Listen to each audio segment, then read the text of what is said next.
Welcome back to the Nikki Clarke Radio Show on wearehotline.net. And joining us today is the founder and owner, she's also an author, of Discovering Diversity Publishing. Could you please welcome Sheena Blake to the show? How you doing, Sheena? Thank you. Hi, how are you? I'm very well. How are you? I'm very well. Thank you so much for having me. Oh, no, it's a pleasure. It's a pleasure having you here, and we're dying to get to know more about, who you are and what you do. So let's find out, what is your background leading up to what you do now? What led you to this Discovering Diversity Publishing? So a few different things. I started in about 2012 just wanting to have more books that my daughter and my son could see themselves in. And it was really simple in those days. It was really simple to I just wanted to have some books with different bodies in them, without them being really political. But as I had won some funding, so I have a background in education and in social work and in Caribbean studies. So I had written my first book and I wanted to get it published, and I realized it was it felt like such an ordeal, and it felt really dampening to my spirit. So I decided, why not open up an avenue for people to be able to publish that's not so complex and so damaging. But it has transformed now. Yeah, I mean, it was, sometimes the process can be a little bit disheartening. And I think that everyone has a story to tell in whatever capacity that they share their work. So Discovering Diversity Publishing originally was really just about seeing more bodies in children's literature, but it's blossomed into this understanding that diversity is really more than just bodies. It has a lot to do with what we're thinking and how our minds work. So it's about, I guess, bringing together different values and personalities and how they work with each other, how they interact. So that's what you were looking for in terms of the diversity. Yeah. And I really wanted to create a platform where people could share their knowledge to other people. So people could, something similar to your show, but in terms of having an opportunity to share their wisdom with other people, so people could change and grow and learn. Absolutely. And it's funny, being a child of the 70s, there wasn't a lot of diversity in my play toys and as well as the literature. And my parents had to go to quite far reaches to show me children that looked like me, that had my hair type and my skin color and, and just reflected some of the things that I knew and my own values. So it was a really great leap of faith that you took to create this platform. So kudos to you for doing that. Thank you. And how old are your children now? My son is 7 and my daughter will be 6 in 3 weeks. Okay. So they're still developing little bodies. They are. Their minds are growing. Okay. Exactly. So you have the publishing company and you have written a book. Tell us about the book. So I actually have 2 books right now. The first one is it's a sweet nighttime tale, something that I used to say to my kids when they were really small before they were going to bed, and it's called More Than That. So the premise is really actually it's my daughter. My children are featured in all of the books, and she's telling the world how much her family loves her. So Mama loves me more than there are stars in the sky, and Daddy loves me more than there are leaves on trees. So it's just a sweet little, sleepy time story.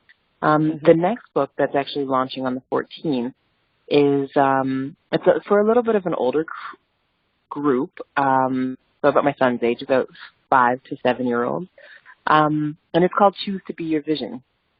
And so it's an old folk tale about how the sun came to be and what happens in our lives when we recognize our purpose and come up against adversity. And how do we overcome that? Okay, that's beautiful. I wanted to say that I'm also an educator and working frontline with children and young adults. Over the last couple of years, it's been very It's been a very awakening time for me, as well as a little bit daunting in some of the things that I've seen reflected in behavior.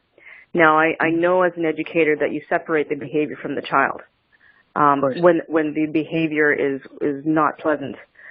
But I'm seeing a lot more of it on a regular basis where children are acting out.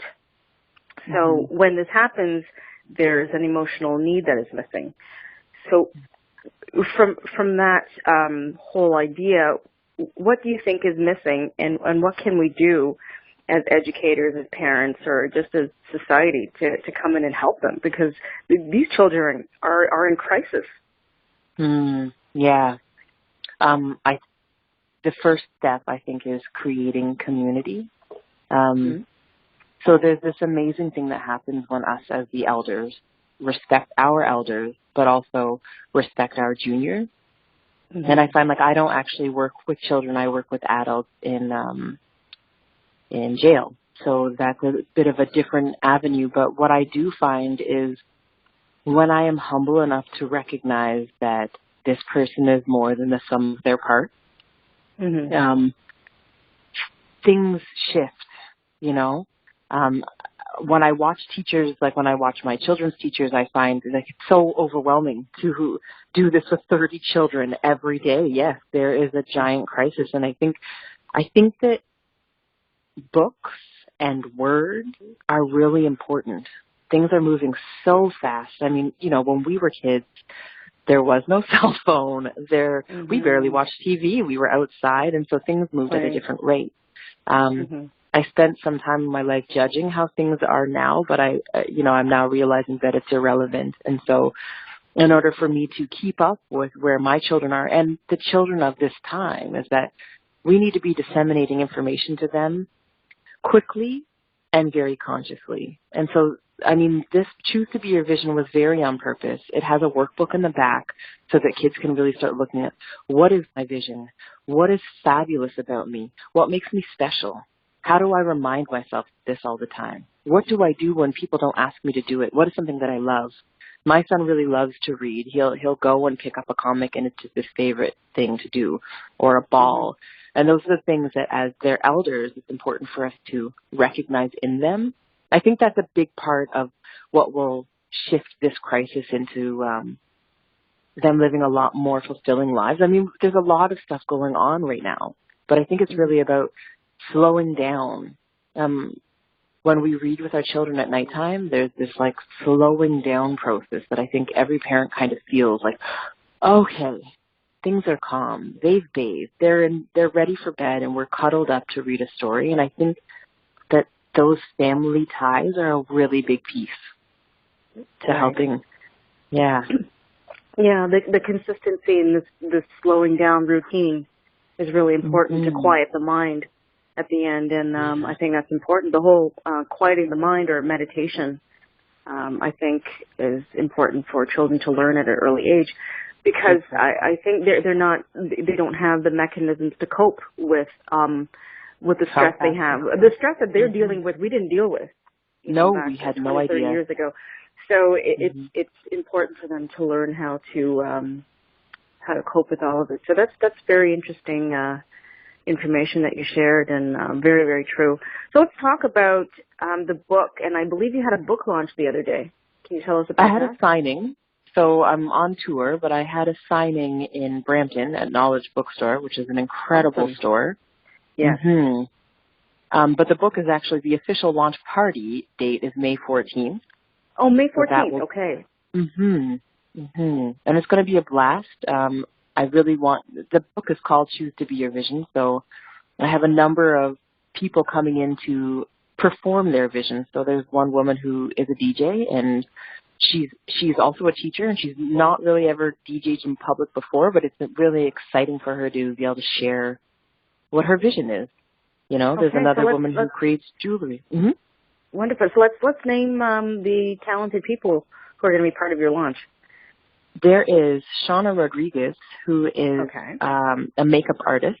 She'll be doing face painting, but she'll also be helping to coordinate things. She's an absolutely brilliant woman. There is Myra, and I have forgotten her last name at this very second. She is an absolutely brilliant teacher and also a brilliant DJ. And I have Stephanie Henry from Our Life Foods, who will be creating smoothies for everyone to be tasting. Oh, nice. Yeah, so I'm sure there'll be more people just kind of joining us to share. It's a 2-hour event, so I'll be doing a reading, but it's just more, I really want to have platforms where people can share who they are. I think we, right now in our society, we have this bombardment of not only social media, but like business, which is fabulous. Right. But I also think it's really important for people to be able to show who they are in a way that, that's accessible and, not like you have to buy this right this second. But, I mean, of course, that's how money flows. But it's important for people to be able to express who they are amidst that business. Mm-hmm. Yeah. No, you're absolutely right. And for me, it's very important to establish authentic connections. And genuine encounters are very important because money is really an exchange of energy. People think it's, dollars or coins, but it's really energy. And once you set a strong foundation and an integrity on how the energy is going to be exchanged, it'll come back the way you want. So there's never, ever a concern that way. That's just how the formula works for me and for many people who understand that principle. But I'm really excited for you. So that's May 14th. And what time is it going to be and where? It's from 3 to 5 at Thistletown Community Center. That's on 925 Albion Road in Rexdale. Okay. Nice. And how much are the tickets to get in, or is it free? There's no cost, yes. There's no cost. Awesome. Come and join us. It's going to be a very fun event. Fantastic. So May 14th, and that's 3 p.m. to 5. And what's the address again in Rexdale? 925 Albion Road at Thistletown Community Center. Okay. And what's the name of the book? Choose to Be Your Vision. Choose to Be Your Vision. I love it. Now, when you were thinking of starting your business and all the many things unfolded in front of you, and where you fast forward to where you are now, and you see people's lives being changed, how have you been transformed by this process, by this journey? I have actually been thinking about that a lot lately and recognizing that I am becoming a lot more humble. So I still, of course, have all of these instances where my ego jumps up and, that's all fine. But I would say that my life is transforming because I'm getting to live my vision every day and support people.